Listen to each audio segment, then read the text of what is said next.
Hi అండి, beetroot fry ఎలా ready చేసి చూపిస్తాను. నేను హాఫ్ కేజీ బీట్రూట్ తీసుకున్నాను. దీన్ని చెక్కు తీసేసి కడుక్కుందాము. ఇలా చిన్న చిన్న ముక్కలుగా కట్ చేసుకున్నాను. బీట్రూట్, ఒక చిన్న ఉల్లిపాయ ముక్కలుగా తరుక్కున్నాను. ఒక 4-5 ఎల్లిపాయలు ఇలా చిన్నగా కట్ చేసుకున్నాను. మనం తాలింపు వేసుకుందాము. ఇలా కడాయి పెట్టుకున్నాను. స్టవ్ ఆన్ చేసుకొని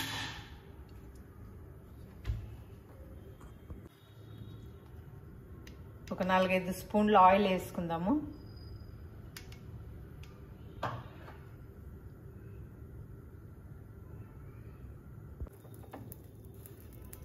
ఆవాలు జీలకర్ర వేసుకుందాం కొంచెము.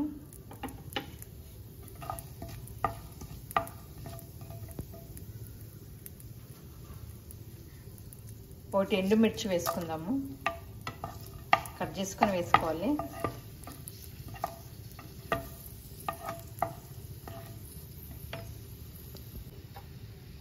తరిగిన ఉల్లిపాయలు వేసుకోవాలి.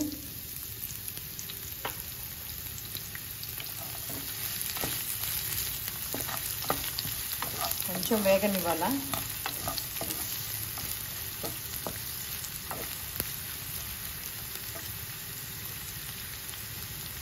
తరిగిన వెల్లిపాయ వేసుకోవాలి.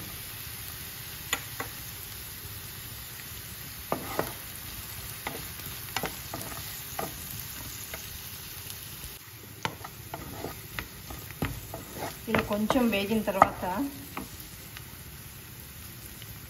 కొంచెం కరివేపాకు వేసుకుందాము.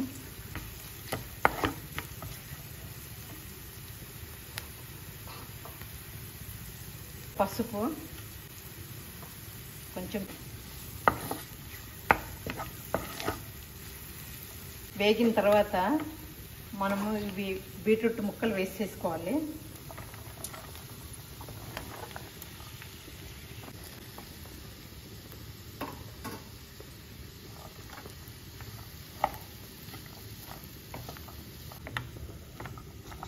ఇలా బాగా అంతా కలుపుకొని మనం సాల్ట్ వేసుకోవాలా, తగినంత సాల్ట్.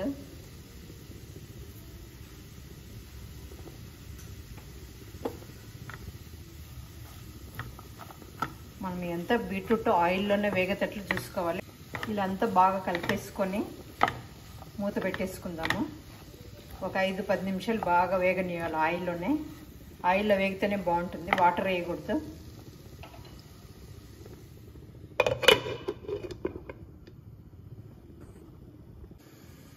మనము ఫ్రైలోకి కొంచెం కొబ్బరి కారం చేసుకుందాము. కొంచెం కొబ్బరి, ఒక టేబుల్ స్పూన్ అంత కారం పొడి, ఒక 1/2 టేబుల్ స్పూన్ అంటే ఆల్రెడీ వేసేసిన ఉప్పు నేను, దానికోసం కొంచెం వేసుకుందాము. ఇవన్నీ వేసుకొని మిక్సీ చేసుకుందాము. కొబ్బరి, కారం పొడి, ఉప్పు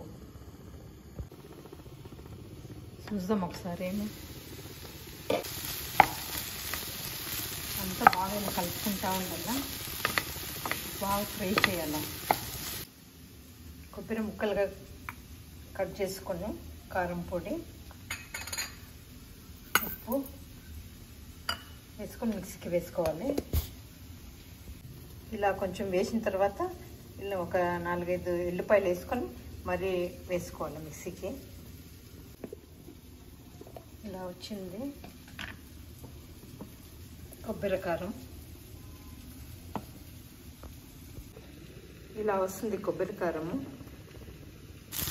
ఇదంతా బాగా ఫ్రై అయినాయి. ఇప్పుడు మనము కొబ్బరి కారం వేసుకుందాము.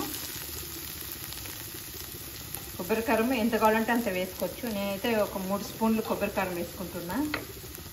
కొబ్బరి కారం బాగుంటుంది, ఎంతైనా వేసుకోవచ్చు. అంత బాగా మిక్స్ చేసేసుకొని స్టవ్ ఆఫ్ చేసుకుందాము. అంత బాగా మిక్స్ కలుపుకోవాలా.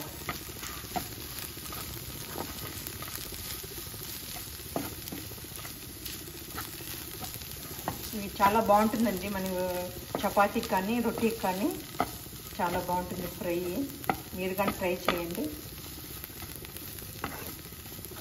స్టవ్ ఆఫ్ చేసుకుందాం, అయిపోయింది.